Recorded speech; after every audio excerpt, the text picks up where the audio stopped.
하나님 말씀 보시겠습니다. 출애굽기 14장 10절부터 14절까지입니다. 출애굽기 14장 10절부터 14절까지입니다.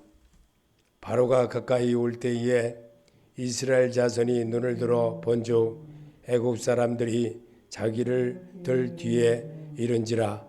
이스라엘 자손이 심히 두려워하여 여호와께 부르짖고 그들이 또 모세에게 이르되 애굽에 매장지가 없어서 당신이 우리를 이끌어내어 이 광야에서 죽게 하느냐. 어찌하여 당신이 우리를 애굽에서 이끌어내어 우리에게 이같이 하느냐. 우리가 애굽에서 당신에게 이른 말이 이것이 아니냐. 이르기를 우리를 내버려 두라. 우리가 애굽 사람을 섬길 것이라 하지 아니하더냐. 애굽 사람을 섬기는 것이 광야에서 주는 것보다 낫게 하노라. 모세가 백성에게 이르되 너희는 두려워하지 말고 가만히 서서 여호와께서 오늘 내일을 위하여 행하시는 구원을 보라. 너희가 오늘 본 애굽 사람을 영원히 다시 보지 아니하리라. 여호와께서 너희를 위하여 싸우시리니 너희는 가만히 있을지니라. 아멘. 삶에서 이김을 주시는 예수 그리스도를 보라. 제가 오늘 주제는 삶에서 예수님을 따라할 수 있는 우리가 믿음으로 이김을 주시는 예수 그리스도라는 사실을 배우고 터득하게 하려고 성경으로 여러분을 오늘 같이 읽으면서 하나님의 마음을 배워보는 그런 시간을 갖도록 하겠습니다. 우리 삶에서 이김을 주시는 예수 그리스도를 보라. 우리 한번 해봅시다. 삶에서 이김을 주시는 예수 그리스도를 보라. 아멘. 이 출애굽기는 여러분이 너무나도 잘 압니다. 하도 많이 설교를 듣고 또 여러분이 접하고 오랜 세월 그렇게 함으로 인해서 여러분이 알았던 그런 모습들입니다. 그러나 오늘 여러분과 내가 하나님을 발견하는 것은 무엇으로 발견해야 되느냐? 말씀으로 발견해야 됩니다. 믿으십니까? 말씀이신 주님을 내가 만나야 되는 겁니다. 출애굽기에서 있었던 이야기 사건은요, 우리하고는 관계가 없는 것 같이 보입니다. 그런데 관계가 있는 겁니다. 왜? 구원의 여망을 우리에게 심어주기 위한 것이기 때문에 우리는 이 세상을 살아가면 살아갈수록 점점 예수와 멀어지는 일만 날마다 합니다. 믿음 안에서 정말 살겠노라고 엊그저께 같이 정말 기도원을 따라다니고 금식 기도를 하면서 하나님 앞에 어떻게 하면 하나님의 은혜를 받을까 굉장히 정말 두렵고 떨린 마음으로 하나님이 원하는 것이 어디든 그 먼 데까지도 찾아가고 그랬던 기억이 정말 머릿속에서 지워지지 않습니다. 그래서 오늘 여기에서 말씀에서 주시는 삶에서 이김을 주시는 예수 그리스도를 보는 것은 그럼 어떤 것이었을까? 이스라엘 백성들을 하나님이 광야에서 그들이 하나님을 섬기지 아니하고 그들의 구출을 받았지만 온전하게 하지 않게 되므로 그들이 고난을 겪으면서 하나님의 구원을 하는 역사를 배우게 하려고 성경을 또 그들에게 겪었던 일들을 그대로 실화적으로 그대로 기록한 겁니다. 그래서 오늘도 저는 여러분에게 실제 있었던 사건에 대해서 다시 한번 예로 한 가지만 여러분에게 전해보겠습니다. 같이 임하겠습니다. 아무리 원치 않은 한 배척이 있었습니다. 1986년에 벨리카 호란 노라는 배가 공해상에 떠도는 배가 있었습니다. 스리랑카, 인도네시아, 버뮤다 제도, 도미니카 공화국, 네덜란드, 온두라스 등 이 모든 나라가 이 배를 들어오기를 거절했습니다.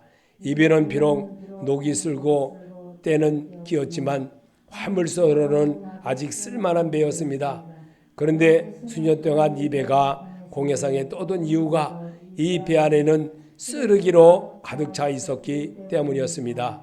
이 배의 쓰레기가 1만 5천 톤의 쓰레기가 실려 있었습니다. 1986년에 미국 델라델피아에서 수거한 쓰레기였습니다. 이 지의 직원들이 파업을 하여 도시의 쓰레기는 쌓여가가 펠리카나 노를 통해 쉽게 돈 벌 궁리를 하여 쓰레기를 쏟았고 또 남은 죄를 처리해주면 엄청나는 돈을 벌 수 있을 거라 생각을 해 입에 싣고 다녀야만 했습니다. 그런데 이 때문에 엄청난 손해를 보게 되었습니다. 쓰레기를 실은 채로는 다른 나라에도 못 들어갑니다. 받아주지 않았기 때문입니다. 쓰레기를 싣는 배는 어느 누구도 환영하지 않습니다. 이 배 때문에 쓰레기가 아닙니다. 옛것을 버리지 않으면 새 사람이 되지 못한다는 것을 보기 위한 것입니다.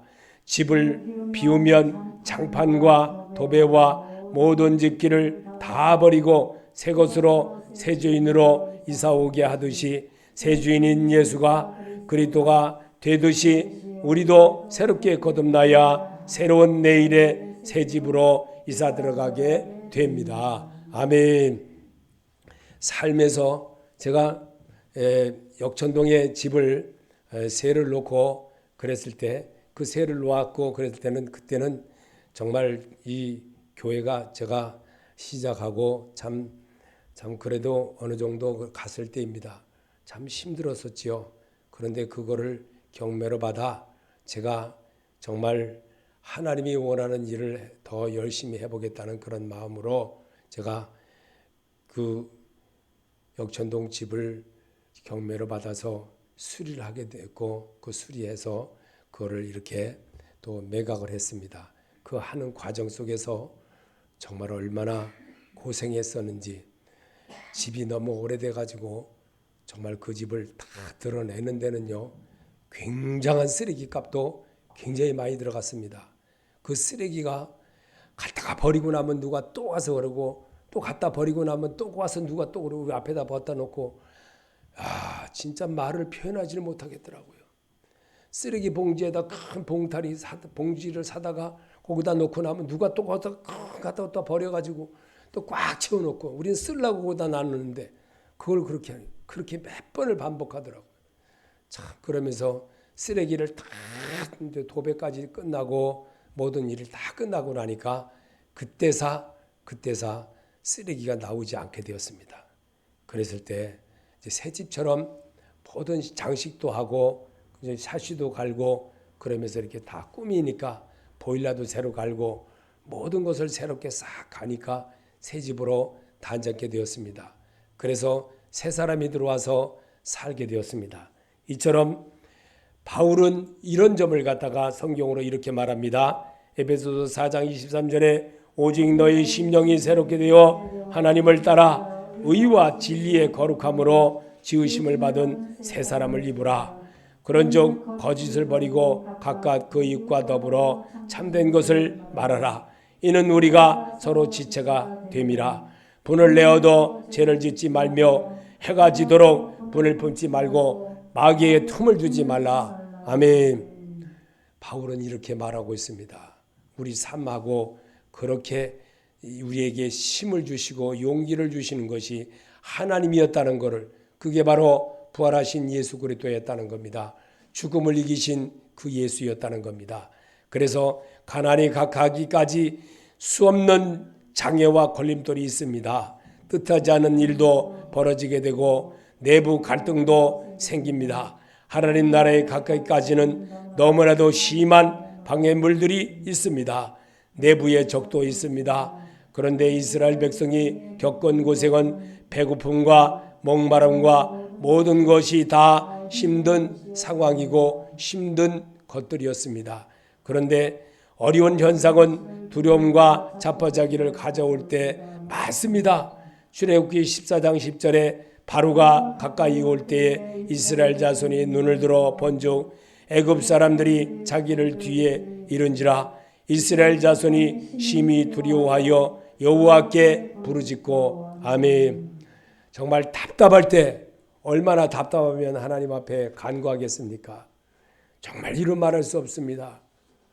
목사로서 어떻게 할 수도 없고 정말 다른 일을 어떻게 함부로 할 수도 없고 이렇게 저렇게 정말 주님의 위하여서 살겠노라고 다짐하고 달려온 길에 내가 다시 한번 되돌아간다는 것이 얼마나 나 자신하고 싸우는 그런 모습이 내가 너무나도 힘들다는 것을 저는 정말 체험케 했습니다.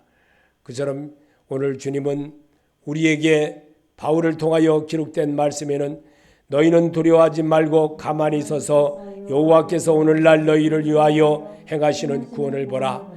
말라는 말씀은 구약에 117번이 나오고 또 신약에 42회나 기록되어져 있습니다. 하지 너희를 위하여 행하시는 구원을 보라. 또 하지 말라라고 말씀하신 그것들이 구약에서만 107번이고 신약에서는 42회나 기록되어져 있습니다.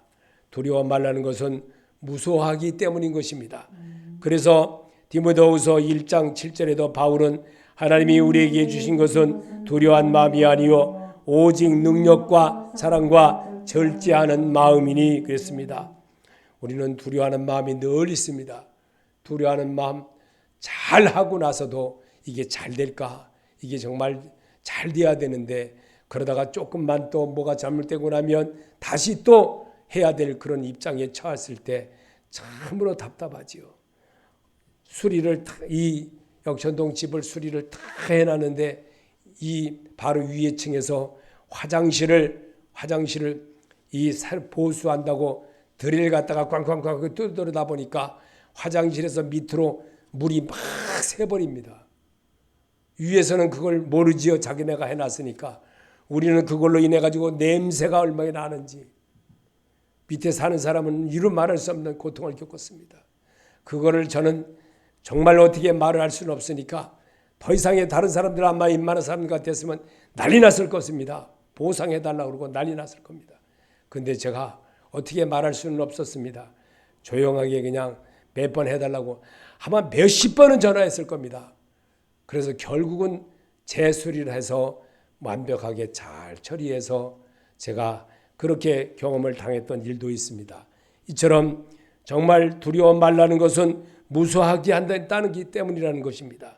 그래서 두려움은 대상은 하나님이어야 합니다. 우리는 로리 베스 존스는 청바지를 입은 예수란 책에 우리가 가난을 두려워한다면 돈이 우상이 될 것이다 라고 말했습니다. 실패를 두려워한다면 성공이 금송아지가 될 것이며 혼자 있는 것이 두려워한다면 인간관계가 신이 될 것입니다.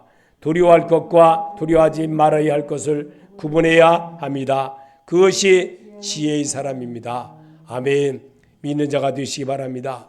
지혜란 말씀으로 나를 정말 잘 비교해서 말씀의 은혜에서 살아가려고 자꾸만 할 때 하나님이 도와주십니다.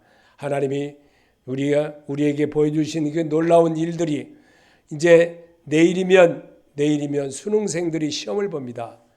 정말 이 수능생들의 시험을 보는 지금 이 천주교나 절간이나 모든 사람들 그런 수능생들이 있는 사람들은요 가서 기도한다고 막 그럽니다.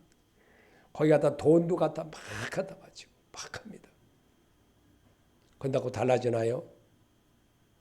심령을 사람을 지으신 하나님을 닮아야 되는데 그거는 전혀 안 닮고 당장 그냥 우선 당하는 그런 일만 하라는 겁니다.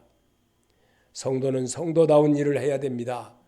하나님이 기뻐하는 일을 자꾸 할 수 있도록 평상시서부터 해나갈 줄 알아야 됩니다. 그래서 원망은 사람들로 하여금 과거로 돌아가게 합니다.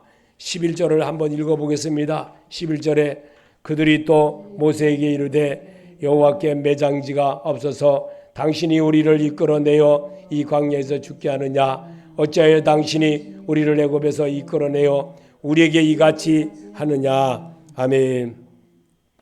토마스 머티네라는 사람은 고독 속의 명상에서 감사와 배은망덕 사이에 중립적 입장은 없다고 했습니다.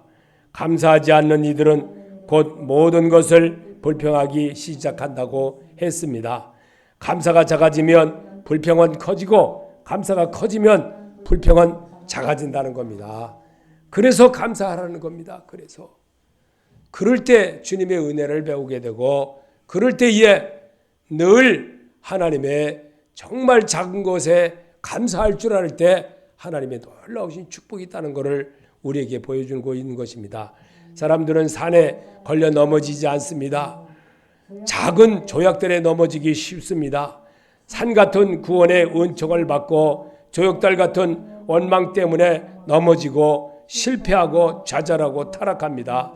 세상에서 원망과 불평을 말아내는 것은 조약들과 같이 아주 작은 말에서 등을 돌리게 되고 변하게 되는 것입니다. 아멘.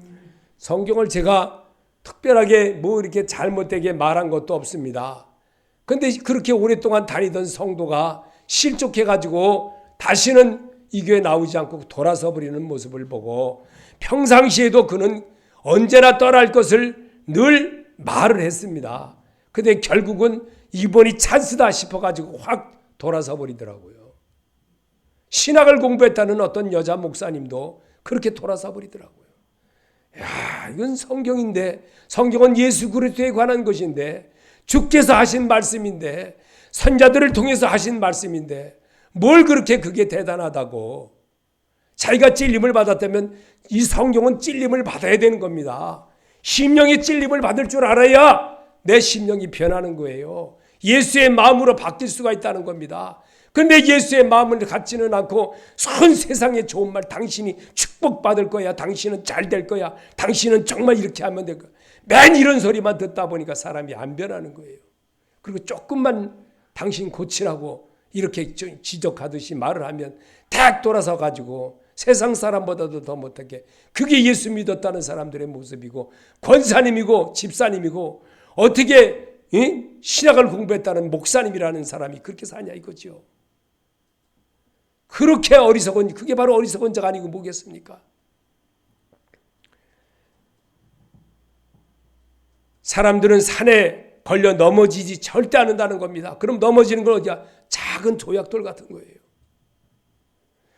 작은 산과 같은 아주 조그만 돌뿌리에 넘어진다는 거예요. 큰 산 앞에서 자기보다 큰 것에 넘어집니까? 걸려서 넘어집니까? 안 넘어지는 거예요. 작은 거, 제가 밤에 불을 다 끄고 교회에서 이렇게 나가려고 이렇게다가 한번 나가려다 보면 앞이 잘 안 보여가지고 저 앞에 여기 요 밑에 내려가다가 헛디뎌가지고 팍 한번 쓰러질 뻔한 적이 있어요. 그럼 저게 뭘까요? 내가 조심을 안 하니까 여기 분명히 밑에 계단이 있구나 라는 거를 알면서도 헛디디게 되는 거예요. 아마 나이 먹은 사람 같아, 저보다 다 나는 우리 권사님 같았더라면 아마 큰일 날 뻔했을 겁니다. 그러나 저는 방어를 할 수가 있었는 능력이 있었기 때문에 그거를 평상시부터 해왔기 때문에 잘할 수가 있는 거죠. 그처럼 하나님은 사람의 현실을 넘어 미래를 보아야 합니다. 13절에 이렇게 말하고 있습니다. 13절 읽어보겠습니다. 모세가 백성에게 이르되 너희는 두려워하지 말고 가만히 서서 여호와께서 오늘 너희를 위하여 행하시는 구원을 보라. 너희가 오늘 본 애굽 사람을 영원히 다시 보지 아니하리라. 오늘 너희는 두려워하지 말라고 분명히 했습니다. 이 말씀은 10절에서 심히 두려워하며 한 대편이 있습니다. 10절 한번 보겠습니다. 바로가 가까이 올 때에 이스라엘 자손이 눈을 들어본 적 애굽 사람들이 자기들에게 뒤에 따른지라 이른지라 이스라엘 자손이 심히 두려워하여 여호와께 부르짖었고. 아멘. 이 뭐라고 지금 하기 위해서 이 10절의 말씀을 여러분에게 왜 읽게 하겠습니까? 하나님 앞에 기도하라 이거죠. 기도하는 자가 되시기 바랍니다. 주님 도와주세요. 주님, 내가 주를 위해서 할 수가 있는 모든 것 정말 이제는 더 잘하겠습니다. 이러기를 원한다는 거예요. 백성들이 두려워하고 있을 때 모세는 두려워하지 말라고 합니다. 모세는 여호와께서 오늘날 너희에게 위하여 행하시는 구원을 보라고 하십니다. 이 말씀은 애굽인이 뒤에 미친 것을 보고에 대한 해답이었습니다. 주님의 구원, 저는 그렇습니다. 권사님이 늘 자녀들을 놓고 손주를 놓고 기도해 온 거 하나님께서 해결해 줄 줄로 믿습니다. 하나님이 그런 모든 것을 왜 평상시에 늘 새벽마다 기도해 온 역사가 있기 때문에 하나님이 분명히 하신다는 것을 압니다. 그러나 또한 권사님이 또한 해야 될 일도 해야 되는 겁니다. 그 일도 또한 권사님에게 맡겨주셨고 또 성도들에게도 맡겨주신 것입니다. 그래서 모세는 과거로 돌아가려는 이스라엘 백성들을 설득합니다. 하나님의 사람 앞을 보아야 한다고 현실의 미래에 디딤돌인 것을 알고 있습니다. 사탄도 이 사실을 알고 있다는 사실입니다. 정말 이런 모든 것, 모세가 다시 애굽 사람을 또다시 영원히 보지 아니하리라 함과 같이 말한 것은 이 말은 애굽 사람을 섬기는 것이 낫게 또한 말에 답변을 했던 겁니다. 이 사실을 여러분, 지금 내가 무슨 말을 해도 사단은 이미 다 알고 있다는 거예요. 넘어지지 않고 작은 돌뿌리에 넘어지는 어리석은 자가 되지 말라는 겁니다. 어리석은 자는 하나님을 엿바꿔먹는 사람이에요. 그저 시간이 나면은 그냥 자기에게 이익대로 그냥 하나님을 해석하려고 그러고 자기 이익대로 그냥 그렇게 하려고 하는 거예요.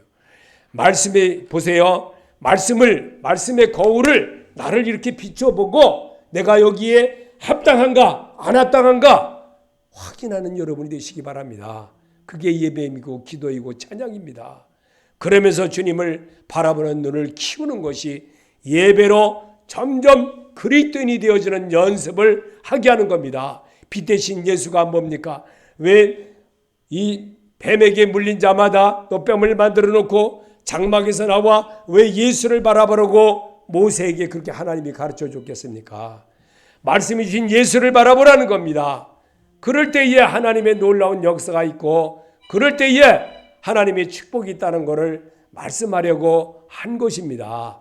그래서 오늘도 성경은 또 말합니다. 내가 길이요 진리요 생명이신 예수를 바라보라는 겁니다.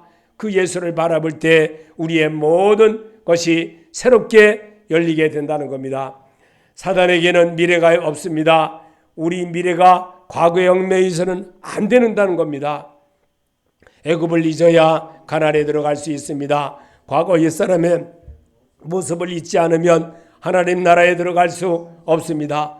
이스라엘 백성이 애굽을 잊는데 얼마나 걸렸습니까? 40년이 걸렸습니다. 하나님을 애굽에 완전히 잊고 노예 근성을 버리고 가나안에 들어가게 하셨던 것을 여러분 성경을 통해서 들으셨습니다. 그러면 오늘 우리에게 하나님은 무엇을 주려고 이 말씀을 읽게 하고 우리에게 이런 것을 하게 한 것일까?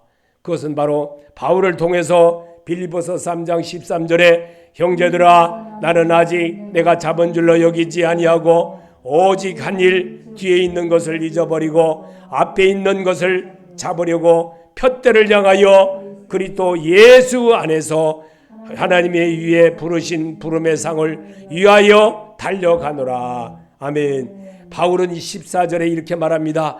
그리스도 예수 안에서 부활하신 예수 그리스도를 말하기 위해서 만왕의 왕이신 그 예수, 죽음을 이기신 그 예수, 모든 방패가 되어주신 그 예수, 그 예수를 붙들라는 겁니다. 그 예수를 잡고 가는 자가 되시기 바랍니다. 그러면 그분은 내게 우산도 되어주시고 지팡이도 되어주시고 말씀이신 주님이 내 앞에 계심으로 나는 하는 일마다 위안을 받게 되고 평안함을 얻게 되고 자신감을 얻게 되고 감사할 수가 있고 그분 앞에 내가 정말 주님의 은혜로 이렇게 살았습니다 할 수 있는 그런 자가 된다는 겁니다. 그래서 이렇게 말하고 있습니다. 오늘의 생각은 내일을 낳게 되며 오늘의 고집은 내일의 증오를 가져오며 오늘의 질주는 내일의 분노를 낳으며 오늘의 분노는 내일의 학대를 낳고 오늘의 욕망은 간음을 낳으며 오늘의 욕망은 내일의 횡령을 낳으며 오늘의 죄책감은 내일의 두려움을 낳는다는 말이 있습니다. 내일을 위하여 오늘을 예수와 함께 삽시다. 현재 눈앞에 있는 작은 어려움 때문에 큰 구원을 망각하지 마십시오. 아멘. 저는 여러분에게 부탁합니다. 제발 작은 것에 눈독 들이지 말고 넓고 큰 구원을 보라. 하나님이 이루신 그 구원을 보라. 왜 그렇게 써놓으셨을까요? 주님이 오늘 우리에게 놀라운 미래의 축복을 열어주시려고 여러분을 이 예배로 여러분의 발걸음을 인도해서 오늘 성경을 대하는 것은 부활하신 예수 그리스도를 대하는 겁니다. 그러면 내가 정말 주님의 뜻대로 살겠습니다. 이제 내 고집대로 하지 않고 주님께서 원하는 말씀에 의지할 수 있는 성도로 살겠습니다. 이런 고백을 하나님이 기뻐한다는 것을 잊지 마시길 바랍니다. 현재의 작은 어려움 장차 올 영광과는 비교가 안 됩니다. 이미 시작된 구원의 역사는 벽돌을 쌓는 것처럼 한 장 한 장 매일같이 믿음의 구원의 삶을 벽돌을 쌓아가는 과정과 같은 삶이 시작되는 것입니다. 구원의 역사는 날마다 입으로 신하여 예수 그리스도로 점점 가깝게 닮아가야 합니다. 그게 예배 행위입니다. 아멘. 믿는 자가 되시기 바랍니다. 바울은 빌립보서 3장 12절에 내가 이미 얻었다 함도 아니요 온전히 이루었다 함도 아니라 오직 내가 그리스도 예수께 잡힌 바 된 그것을 잡으려고 달려가노라. 형제들아, 나는 이제 아직 내가 잡은 줄로 여기지 아니하고 오직 한 일 즉 뒤에 있는 것을 잊어버리고 앞에 있는 것을 잡으려고 한다라고 했습니다. 이처럼 우리는 정말 주님을 통해서, 제자들을 통해서, 또한 선자들을 통해서 기록된 말씀으로 나를 이 시간에 내가 가졌던 그 생각을 드러낼 줄 아는 그런 모습이 바로 예배입니다. 예배는 예수 그리스도를 다시 한번 또 영접하고 예수 그리스도와 더불어 살겠노라고, 먹고 살겠노라고 다짐하는 것과 같은 것입니다. 그래서 바울의 소원은 예수 그리스도와 함께하는 생활 습관자가 되라는 권고인 것입니다. 표대를 향하여 그리스도 예수 안에서 하나님이 위에서 부름의 상을 위하여 달려가노라. 그러므로 누구든지 우리 온전히 이룬 자들은 이렇게 생각할지니 만일 어떤 일이 너희가 달리 생각하면 하나님이 이것도 너에게 나타내시리로다. 아멘.